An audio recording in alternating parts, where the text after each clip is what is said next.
এখন আপনি আমাকে বলেন, এই 2025-এ আপনার বাবা মা থাকেন হচ্ছে কুড়িগ্রামে, আপনি থাকেন ঢাকা শহরে অথবা দেশের বাইরে, তো আপনি কি করবেন? আপনি আপনার সকল কাজ সেরে বাবা মাকে দেখতে চলে যাবেন? এটা কি সম্ভব? শুনতে ভালো লাগে, বাস্তবতা কিন্তু এটা না।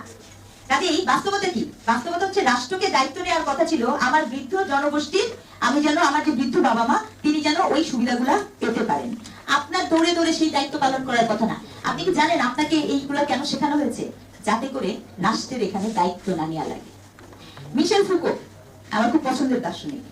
ফুকোর একটা কথা আছে, ধরেন বাংলাদেশে বেকার সমস্যা অনেক বেশি, হ্যাঁ, তো বেকার সমস্যা হলে আপনি কি বলবেন? ওনার যোগ্যতা নাই, সেই কারণে চাকরি পায় না। আর ফুকো বলছে আপনি ভাবতে থাকবেন যে এটা আপনার ফল্ট।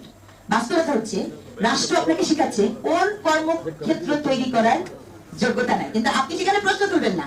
আপনি ভাববেন কি এটা তো আমার ফল্ট, আমি অযোগ্য, আমি ইংরেজি পারি না, আমি বাংলা পারি না, আমি স্কিলফুল না, আমার কোনো জায়গা নাই। কেন বলছি? এই যে শিক্ষানীতিটা, আচ্ছা বাংলাদেশে কেন সব মানুষের এমএ পাস করা লাগে? আমাকে একটু বলেন। ঢিল ছুড়লে একটা এমএ পাস করা লাগে। বাংলাদেশের যে অবস্থা, আমি বিশ্ববিদ্যালয়ে পড়াই তো, এমএ সিলেবাস দেখে তো আমার মাথা ঘোরে। এমএ কি? এমএ পাস, মাস্টার্স ডিগ্রি কি? স্পেশালাইজ করবেন আপনি, তাই তো? তাহলে আপনাকে কে বললো যে আপনাকে এমএ পাস হতে হবে? ঢিল ছুড়লে একটা এমএ পাস পাওয়া যায়। এই এমএ পাস দিয়ে আপনি কি করবেন? আমাকে উত্তর দেন।